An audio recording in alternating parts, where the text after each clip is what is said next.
Hi, வணக்கம். உலகத்திலே வேகமாக வளர்ந்துக்கிட்டு இருக்கிற பிஸ்னஸ் என்ன? இந்த பிஸ்னஸ் வந்து பில்லியன் கணக்கில் அல்லது ட்ரில்லியன் கணக்கில் ஓடிக்கிட்டு இருக்கு. இந்த பிஸ்னஸ் வந்து ரொம்ப நாட்டில் ரெகுலேட் பண்ணுறது இல்லை. அதே நேரத்தில் ரொம்ப நாட்டில் வருமான வரியும் வந்து செலுத்துறது இல்லை. இந்த பிஸ்னஸ் என்ன? Online illegal gambling. இது ரொம்ப நடந்துக்கிட்டு இருக்கு. நான் இதுக்கு முன்பு வந்து ஒரு வீடியோ வந்து இந்த மணி லேண்டர்ஸை பற்றி போட்டுக்கிருந்தேன். அதுலேருந்து ஆராய்ச்சி செஞ்சது தான் இது. நண்பர்களும் கேட்டுக்கிட்டாங்க இதை பற்றி ஒரு வீடியோ செய்யணும்னு சொல்லி.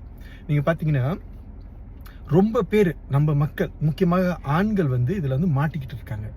நீங்கள் பாருங்கள், சில பேருக்கு வந்து நல்ல தொழில் இருக்கும், நல்ல வேலையில் இருப்பாங்க, எந்த ஒரு கெட்ட பழக்கமும் இருக்காது, குடி பழக்கம் இருக்காது, சிகரெட் அந்த இதெல்லாம் ஒன்றும் ஒரு கெட்ட பழக்கம் இருக்காது, ஆடம்பரமாகவும் வாழ மாட்டாங்க.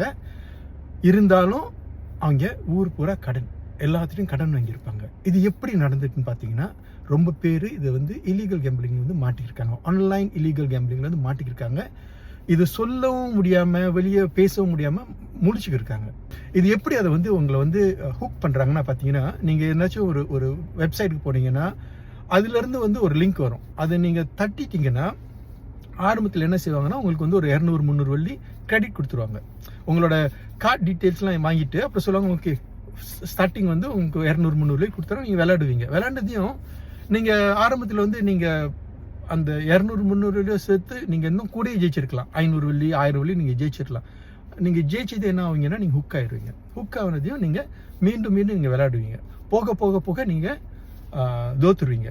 சரி, அது ஆன்லைனில் தானே இருக்குது. எப்படி இந்த கடனுக்கு வருதுன்னு பார்த்தீங்கன்னா, நான் அதுக்கு விசாரித்தேன். அவங்க என்ன சொல்கிறாங்கன்னா, நீங்கள் தோத்த பிறகு, நீங்கள் அந்த உங்களோட கிரெடிட் எல்லாம் முடிஞ்ச பிறகு, கடனாளி ஆன பிறகு இன்னொரு லிங்க்ல வந்து உங்களுக்கு வந்து தொடர்பு கொண்டு உங்கள்கிட்ட வந்து லோன் கொடுப்பாங்க. வட்டிக்கு வந்து லோன் கொடுப்பாங்க. அங்கே தான் மாற்றுறது. அந்த வட்டி பார்த்தீங்கன்னா சாதாரண வட்டியில், பெரிய வட்டி, வார கணக்கில் கட்டுற வட்டியாக இருக்கும். ஸோ என்ன ஆகுதுன்னா, மாட்டிக்கிட்டாங்க. திருப்பி இதை ஜெயிச்சிடலாம், இந்த காசை மீட் எடுத்துடலாம்னு சொல்லி திருப்பி கேம்பிள் பண்ணுவாங்க. சொந்தக்காரங்கிட்ட இருந்து வாங்குவாங்க, நண்பர்கிட்ட இருந்து வாங்குவாங்க. ஏன்னா காரணம் சொல்ல மாட்டாங்க, வாங்கிடுவாங்க. வாங்கி அதை அப்படியே பெருசாகி வந்து கட்ட முடியாத நிலைமையில் வந்துடுவாங்க. ஸோ இதை நான் ஏன் சொல்கிறேன்னா, தயவு செஞ்சு இந்த மாதிரி ஒரு பிரச்சனை இருக்குன்னு சொல்லி நீங்கள் புரிஞ்சுக்கணும். ஆன்லைன் கேம்பிளிங் தயவு செய்து, முக்கியமாக ஆண்கள், இதை டச் பண்ணாதீங்க. இதில் ரொம்ப மாட்டுறது வந்து நம்ம இந்திய ஆண்கள் தான் ரொம்ப இதில் மாட்டியிருக்காங்க. ரொம்ப குடும்பம் இது வந்து ரொம்ப சிரமத்தில் இருக்குது இதனால். ஸோ இந்த வீடியோ வந்து உங்களுக்கு பயனுள்ள ஒரு வீடியோ இருந்துச்சுன்னா ஷேர் பண்ணுங்கள். இதை பற்றி உங்கள் நண்பர்கிட்டையும் சொல்லுங்கள். Online gambling, illegal online gambling எல்லாம் இப்போ மலேசியாவில் வந்து ஆன்லைன் கேம்பிளிங்கை ரெகுலேட் பண்ணல. ஸோ தயவு செய்து அதை தொடாதீங்க. அதுதான். நன்றி, வணக்கம்.